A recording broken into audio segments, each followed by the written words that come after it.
آیت نمبر 113۔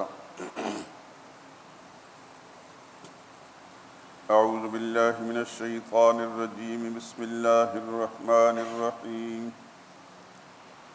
وقالت اليهود ليست النصارى على شيء وقالت النصارى ليست اليهود على شيء وهم يتلون الكتاب كذلك قال الذين لا يعلمون مثل قولهم والله يحكم بينهم يوم القيامة فيما كانوا فيه يختلفون ومن أظلم ممن منع مساجد الله أن يذكر فيها اسمه وسعى في خرابها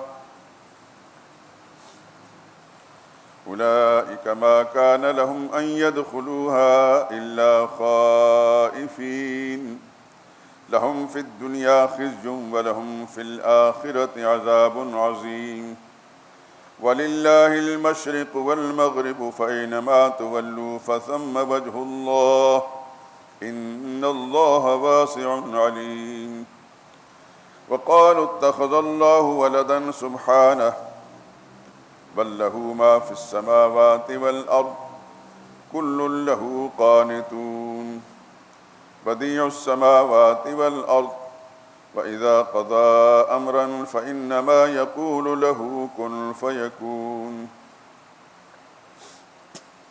وقال الذين لا يعلمون لولا يكلمنا الله أو تأتينا آية كذلك قال الذين من قبلهم مثل قولهم تشابهت قلوبهم قد بينا الآيات لقوم يوقنون إنا أرسلناك بالحق بشيرا ونذيرا ولا تسأل عن أصحاب الجحيم ولن ترضى عنك اليهود ولا النصارى حتى تتبع ملتهم قل إن هدى الله هو الهدى ولئن اتبعت أهواءهم بعد الذي جاءك من العلم ما لك من الله من ولي ولا نصير الذين آتيناهم الكتاب يتلونه حق تلاوته أولئك يؤمنون به ومن يكفر به فأولئك هم الخاسرون۔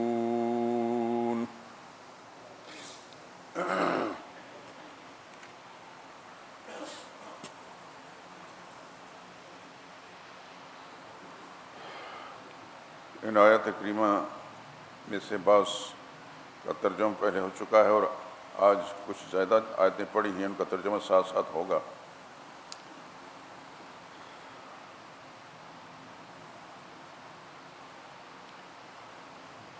ہمارے ساتھی عبد الباسط صاحب جو میرے دائیں بیٹھے ہیں، انہوں نے کہا کہ 2 آیتیں رہ گئیں۔ مجھے ابھی تک یاد نہیں، لیکن بہرحال ان کی بات کو مانتے ہوئے میں آیت نمبر 108 اور 109 ان کے بارے میں تھوڑی سی معروضات پیش کرنا چاہتا ہوں۔ یہ مضمون پیچھے سے چلا آ رہا ہے۔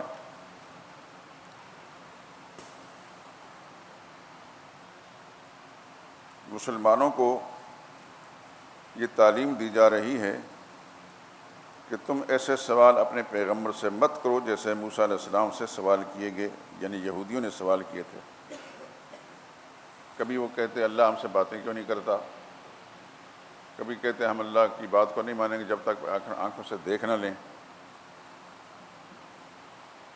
تو اللہ فرماتے ہیں ام تریدون ان تسألوا رسولکم، تم کیا چاہتے ہو کہ سوال کرو اپنے رسول سے، کما سئل موسیٰ، جیسے سوال ہو چکے ہیں موسیٰ علیہ السلام سے من قبل، اس سے پہلے۔ وہ تو یہودیوں نے سوال کیے تھے، تم بھی اپنے پیغمبر سے سوال پوچھنا چاہتے ہو؟ سن لو، ومن یتبدل الکفر بالایمان، جو شخص ایمان کے بدلے میں کفر کو اختیار کرے گا، فقد ضل سواء السبیل، وہ سمجھے کہ وہ ہدایت پر ہے، وہ سیدھے راستے سے بہک گیا ہے۔ ود کثیر من اہل کتاب، ان اہل کتاب یعنی یہود و نصارہ میں سے اکثر چاہتے ہیں لو یردونکم، کہ تمہیں کسی طریقے سے مرتد کر دیں، یعنی پھیر دیں تمہیں اسلام سے، من بعد ایمانکم، تمہارے ایمان لانے کے بعد، کفارن، کفر کی حالت میں تمہیں پھیر دیں۔ کیوں کہ ایسا کرتے ہیں؟ حسد من عند انفسہم، ان کے دلوں میں حسد ہے تمہارے خلاف۔ وہ چاہتے ہیں کہ کسی طریقے سے یہ بھی مسلمان کہلانے والے یہ بھی ہماری مزاج کے مطابق اسی کفر کو اختیار کریں۔ من بعد ما تبین لهم الحق، حالانکہ ان پر حق ظاہر ہو چکا ہے۔ فاعفو، مسلمانوں کا حق اب ان کے مقابلے میں سر دست تم نے نہیں آنا، ان کو معاف کر دو، وصفحوا، درگزر کر دو، حتیٰ یاتی اللہ بامرہ، جب تک اللہ اپنا حکم بھیجے، یعنی جہاد کا جب حکم نازل ہوگا تو پھر ان سے دو ہاتھ تم نے کرنا ہے۔ ان اللہ علی کل شیء قدیر، یقیناً اللہ ہر چیز پر قادر ہے۔ اس کے بعد کچھ آیات جو کل بیان ہو چکی ہیں ان کو چھوڑتے ہیں، اور آیت نمبر 113 سے وقالت الیہود لیست النصارى علی شیء وقالت النصارى لیست الیہود علی شیء، یہودی کہنے لگے عیسائیوں کا کوئی دین نہیں، آپس میں ان پر خدا کی پھٹکار پڑی، اور عیسائی کہنے لگے یہودیوں کا کوئی دین نہیں۔ اللہ فرماتے وہ ہم یتلون الکتاب، حالانکہ وہ کتاب پڑھتے ہیں، وہ کتاب یہودیوں کے پاس بھی ہے، عیسائیوں کے پاس بھی ہے، یعنی تورات پر یہودیوں کا ایمان تو ہے ہی، عیسائی بھی تورات پر ایمان لاتے تھے، ان کا ایمان تھا، تو اس کتاب کو پڑھتے ہیں۔ کذالک قال الذین لا یعلمون مثل قولہم، ایسے ہی بیہودہ سوالات مشرکین نے بھی کیے تھے، لا یعلمون سے جو نہیں جانتے، یعنی جن کے پاس تعلیم نہیں، جو کسی آسمانی کتاب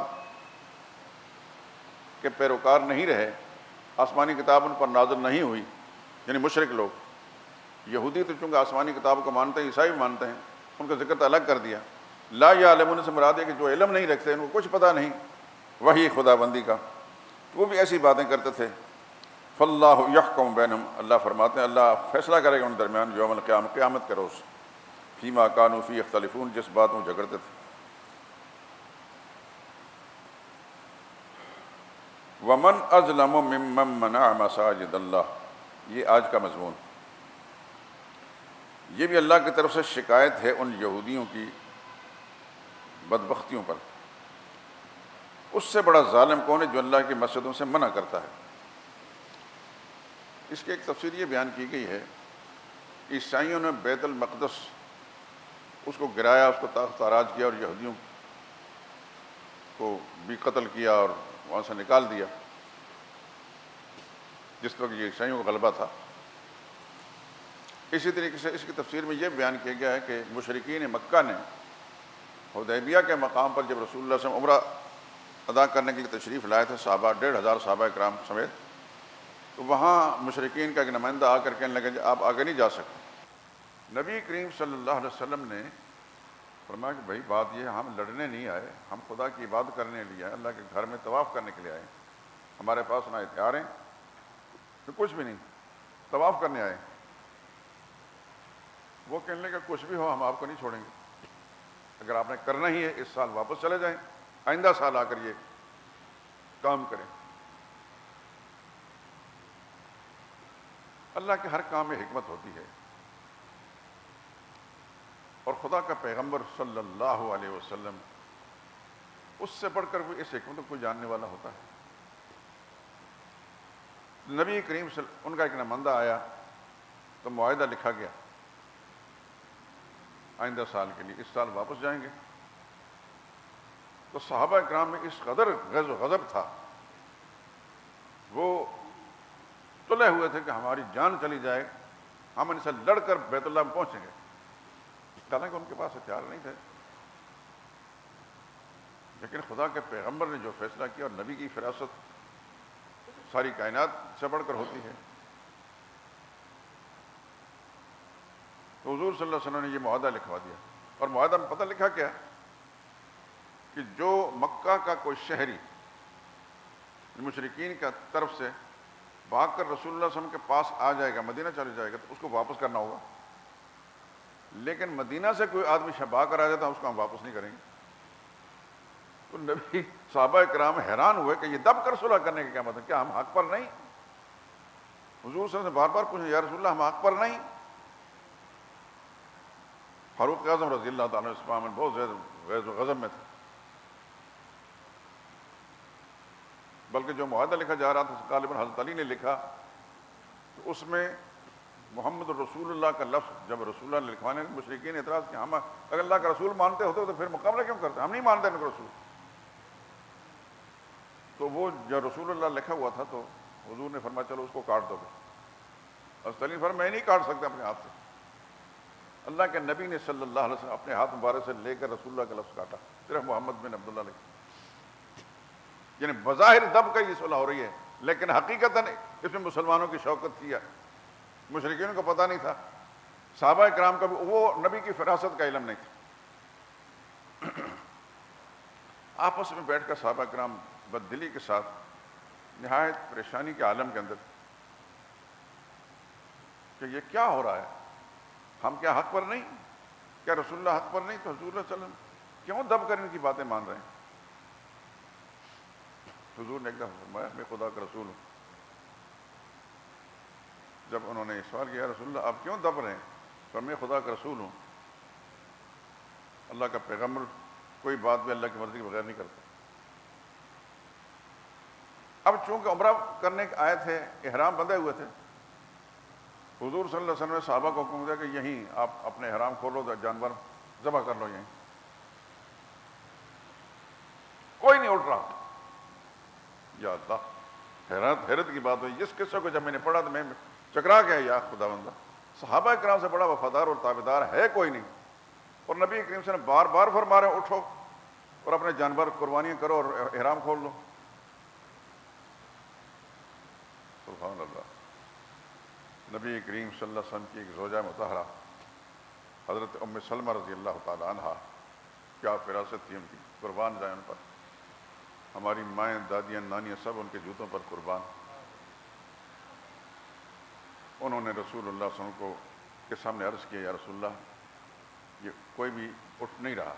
یہ نہیں کہ آپ کا نافرمان ہے, بلکہ اتنے بددل ہو چکے ہیں, اتنے غمزدہ ہیں کہ ان سے کوئی کام نہیں ہوتا. تو بہتر یہ ہے کہ آپ خود اٹھ کر اپنی جانور کو ذبح کریں گے, احرام کھولیں گے, تو پھر آپ کی اتباع میں سب. ایسا ہی ہوا. ان کی فراست پہ قربان جائیں. انہوں نے جو مشورہ دیا اس پر رسول اللہ نے عمل کیا. جو ہی حضور صلی اللہ علیہ وسلم اپنے جانور کو ذبح کیا, احرام کھولا, سارے کے سارے صحابہ کرام اٹھ کر سارے اپنے جانور ذبح کرنے لگے اور انہوں نے احرام بھی کھول دیا.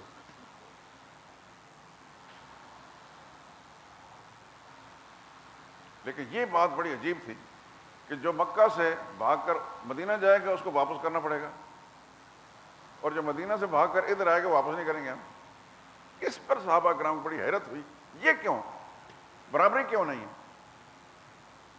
نبی کریم صلی اللہ علیہ وسلم نے فرمایا مکہ سے جو بھاگ کر ہمارے پاس آئے گا نا, تو وہ ایمان, خالص ایمان قبول کرنے کے لیے آئے گا. اگر ہم نے اس کو واپس کر بھی دیا نا, وہ ایمان نہیں چھوڑے گا. قربانی دے دے گا, تکلیفیں اٹھا لے گا, ایمان نہیں چھوڑے گا. لیکن جو مدینہ سے ہمیں چھوڑ کر ادھر آتا, ہمارے کس کام کا, ہم واپس کیوں لیں اس کو. ایک پیغمبر کی فراست پر قربان جائیں. خیر یہ ہوا. وہاں سے ہٹتے ہی اللہ تعالیٰ کی طرف سے وحی آ گئی. میں آیت بتا دیتا ہوں.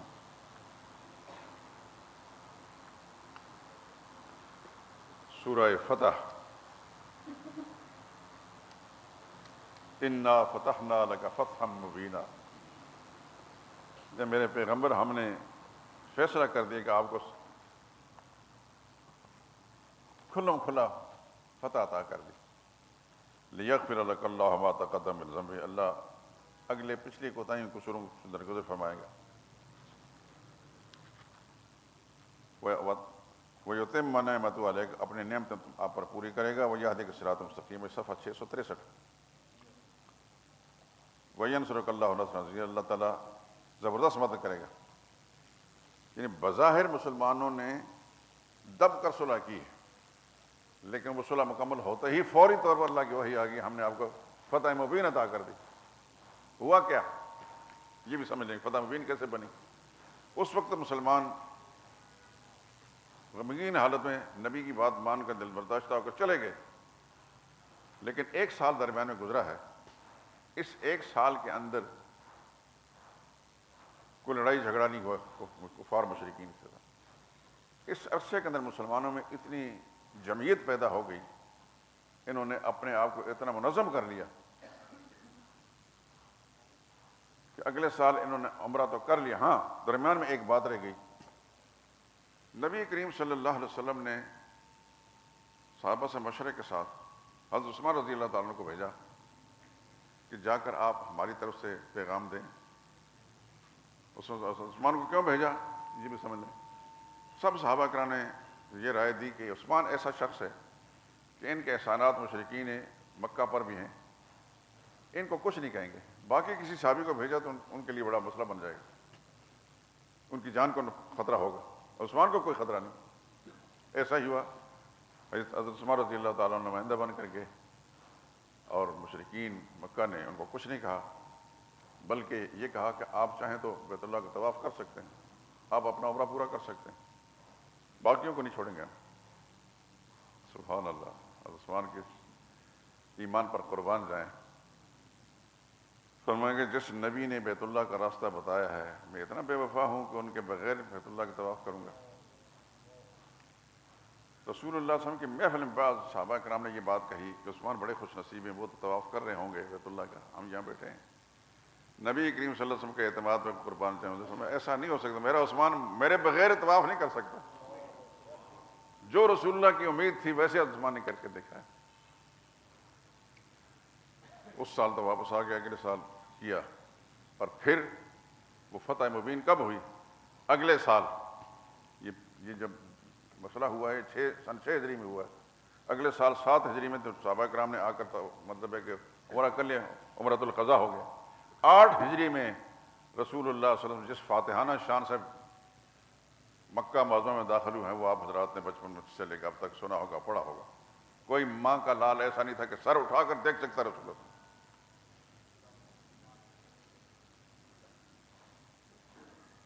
اور بہت سارے لوگ ایسے تھے جنہیں یہ اندیشہ تھا کہ آج ہمارے قتل کا فیصلہ ہوگا، اور کئی صحابہ کرام میں بعض نے ایسا کہا الیوم یوم الملحمہ، آج خون ریزی کا دن ہے، ہم بدلے لیں گے ان سے۔ قربان جائیں اس پیغمبر پر صلی اللہ علیہ وسلم، فرمایا نہ ایسا نہ کہو، الیوم یوم المرحمہ، یہ معاف کرنے کا دن ہے، ہم نے معاف کرنا، بدلے نہیں لینے۔ اور نبی کی فراست جہاں کام کرتی ہے وہاں کسی اور انسان کیا ہو سکتی ہے؟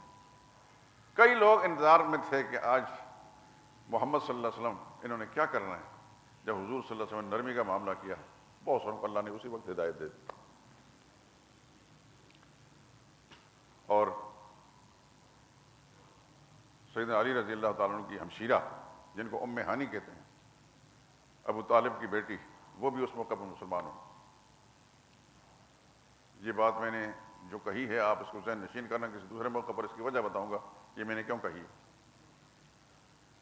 اگر میں اس کو کھولتا ہوں تو بات لمبی ہو جائے گی۔ اس موقع پر ابو سفیان رضی اللہ تعالیٰ عنہ بھی ایمان لائے۔ اللہ صلی اللہ علیہ وسلم نے یہ فرمایا کہ جو شخص اپنے گھر کا دروازہ بند کر دے گا اس کو معافی کا اعلان ہے، جو شخص بیت اللہ میں جا کر پناہ لے لیں گے اس کو معاف کر دیں گے۔ من دخل دار ابا سفیان فہو آمن، ابو سفیان کے گھر میں جو کو پناہ لے گے اس کو بھی امن دے دیں گے۔ یہ سیرت کتابیں آپ پڑھیں تو آپ کو پتہ چلے گا اس موقع پر رسول اللہ صلی اللہ علیہ وسلم اور فتح مکہ کے موقع پر کیا کیا فرمایا تھا۔ تو سیدنا معاویہ رضی اللہ تعالیٰ کے یہ والد ہیں۔ سیدنا معاویہ تو اس سے پہلے مسلمان ہو چکے تھے، لیکن اپنے ایمان کو ظاہر نہیں کرتے تھے، اس واسطے کہ شاید میرے والد مسلمان نہیں ہوئے تو میرے لیے تشدد کا معاملہ نہ کریں۔ لیکن بہرحال یہ یاد رکھیں کہ یہ گھرانہ نبی کریم صلی اللہ علیہ وسلم کا سسر اور بنو امیہ کے لیڈر سردار حضرت ابو سفیان، ان کی اہلیہ اور ابو سفیان کی ساری اولاد حضرت معاویہ سمیت، یہ سارے کے سارے ایمان لائے اور پختہ ایمان لائے، اور پھر آنے والے زمانے میں انہوں نے وہ کردار انجام دیے۔ خاص طور پر حضرت معاویہ رضی اللہ تعالیٰ عنہ نے جب ان کے پاس 20 سال وہ گورنر رہے اور 19 سال پھر خلیفہ رہے، اس عرصے کے اندر انہوں نے اسلام کی اتنی خدمت کی ہے کہ اس کی مثال سب صحابہ کرام میں نہیں ملتی، نہ ابوبکر، نہ حضرت عمر، نہ حضرت عثمان، رتبے ان کے بڑے ہیں۔ ابوبکر صدیق کے زمانے میں 10 لاکھ مربع میل اسلامی رقبہ بنا، اور اتنا ہی حضرت فاروق اعظم رضی اللہ تعالیٰ عنہ کو 25 لاکھ مربع میل تک پہنچ گیا۔ عثمان کی خلافت جب آئی تو 35 لاکھ مربع میل تک پہنچا۔ اسلامی مملکت کا رقبہ یوں پھیل رہا ہے جہاد کے سبب سے، رات میں نے اشارہ کیا تھا، جہاد کے سبب سے۔ جہاد نہ کیا ہوتا تو یہ مکہ سے باہر نہ نکل سکتے، مدینہ سے باہر نہ نکل سکتے۔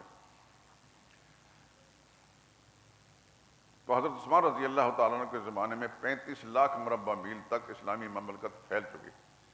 پھر حضرت علی کا زمانہ ہے درمیان میں، اس میں ایک گز جگہ بھی فتوحات نہیں ہوئی.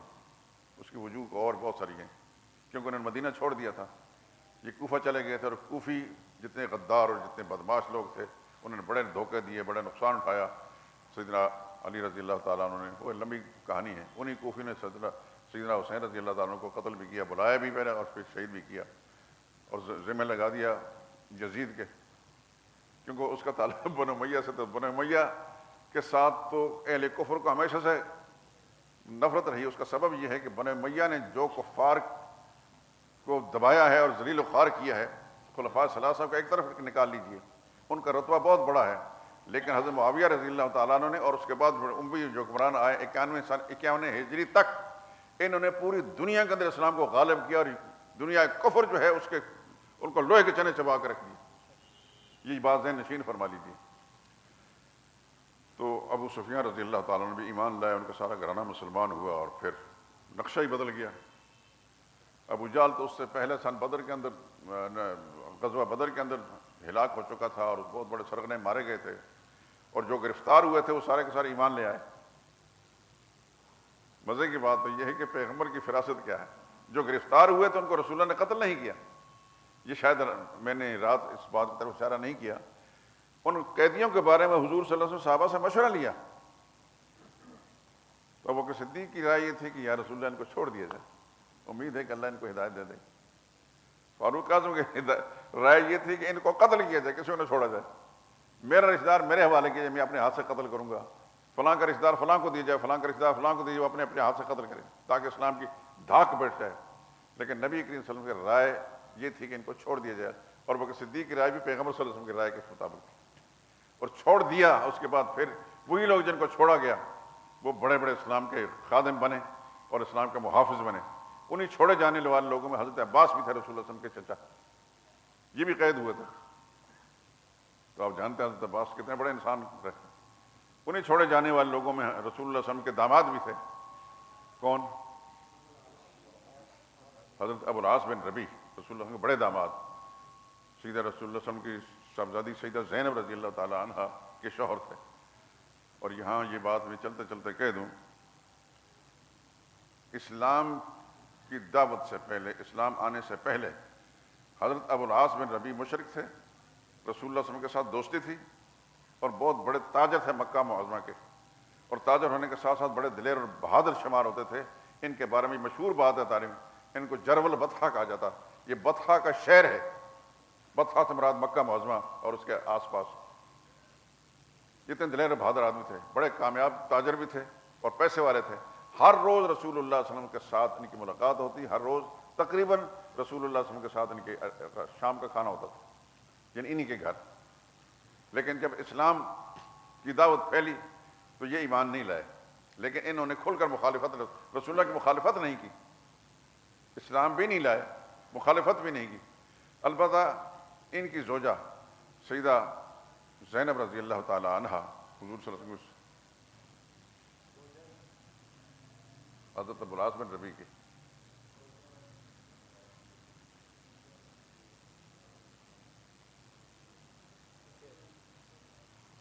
کیا پوچھ رہے ہیں؟ حضرت ابو العاص بن ربیع کی بیوی رسول اللہ صلی اللہ علیہ وسلم کی صاحبزادی تھیں سیدہ زینب رضی اللہ تعالیٰ عنہ.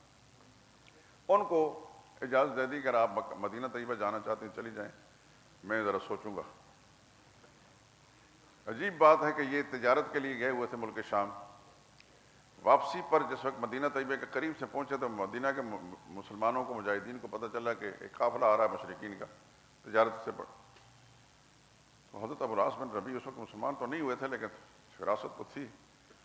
انہوں نے اپنے ساتھیوں کو چھوڑ کر کہنے لگا میں سیدہ زینب تو کیونکہ مدینہ طیبہ آ چکی تھی حضور کے گھر، تو یہ کسی نہ کسی طریقے سے چھپتے چھپاتے سیدہ زینب کے پاس پہنچ گئے، اور سیدہ زینب رضی اللہ تعالیٰ عنہ سے انہوں نے امان مانگی. انہوں نے کہا ٹھیک ہے.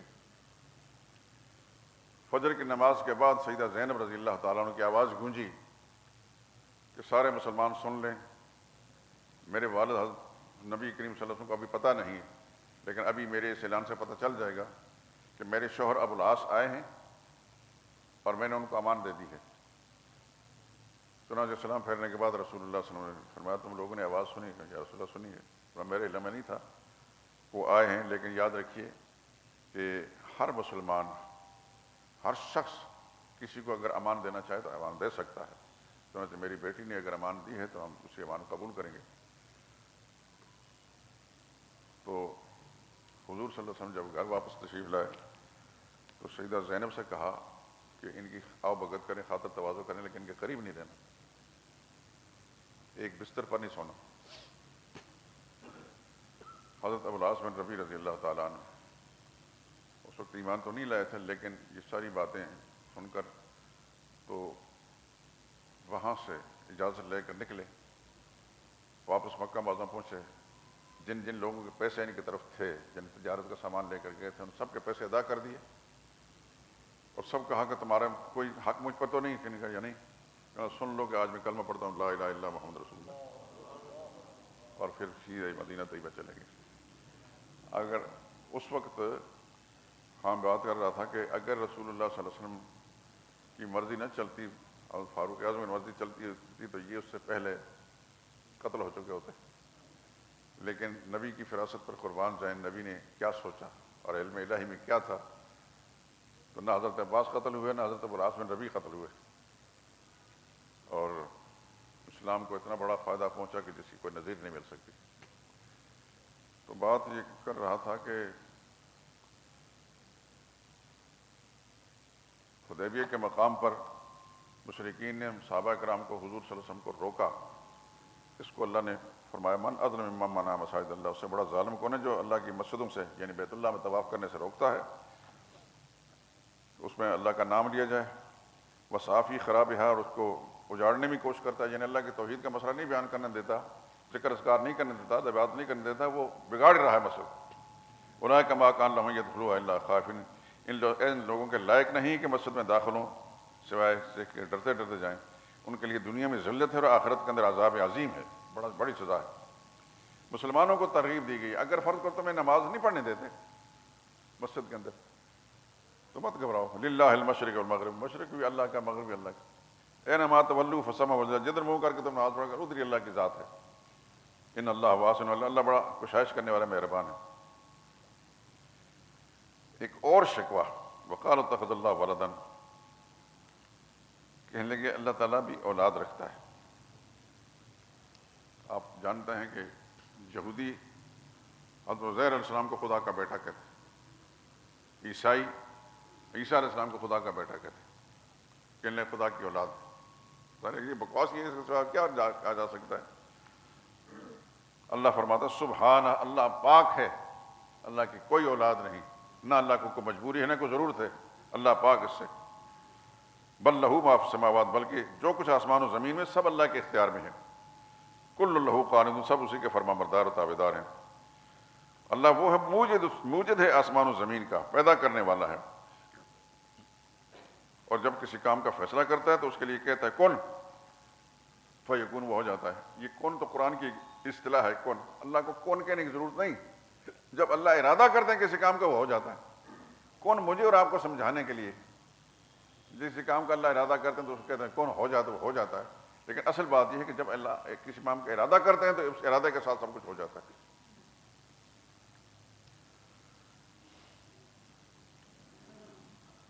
وقال الذین لا یعلمون، یہ پانچواں شکوہ ہے مشرکین پر۔ وقال الذین لا یعلمون لولا یکلمنا اللہ، جو ان پڑھ ہیں، جو ان کچھ نہیں جانتے، کہتے اللہ ہم سے باتیں کیوں نہیں کرتا۔ یہ وہی بکواس ہے ان کی جو یہودیوں کی تھی موسیٰ علیہ السلام کے سامنے، اللہ ہمارے ساتھ باتیں کیوں نہیں کرتا، اللہ ہمیں دکھائی کیوں نہیں دیتا، یا ہمارے پاس اللہ کی طرف سے کوئی نشانیاں کیوں نہیں آتی۔ اللہ فرماتا ہے کذالک قال الذین من قبلہم، اس سے پہلے بھی کچھ لوگ باتیں کر چکے ہیں، یعنی وہ یہودی، کہ اللہ ہم سے باتیں کیوں نہیں کرتا، اللہ ہمیں دکھائی کیوں نہیں دیتا۔ تشابہت قلوبہم، ان کے دل آپس میں ایک دوسرے جیسے ہو گئے۔ قد بین الآیات، ہم نے کھول کھول کر آیتیں بیان کر دیں، لقوم یوقنون، یقین لانے والوں کے پاس۔ اب اس کے بعد تسلی ہے رسول اللہ، انا ارسلناک بالحق بشیرا ونذیرا، میرے نبی ہم نے آپ کو سچا دین دے کر بھیجا ہے، بشیر خوشخبری دینے والا بھی ہے، نذیر ڈرانے والا بھی۔ ولا تسأل عن اصحاب الجحیم، اگر کوئی شخص جہنم میں قصدن جانا چاہتا تو آپ سے نہیں پوچھا جائے گا فلانا دوزخ میں کیوں گیا ہے، وہ گیا اپنے ارادوں کے ساتھ گیا ہے، اپنی خواستوں کے ساتھ گیا ہے، آپ کی محنت میں کوئی کمی نہیں۔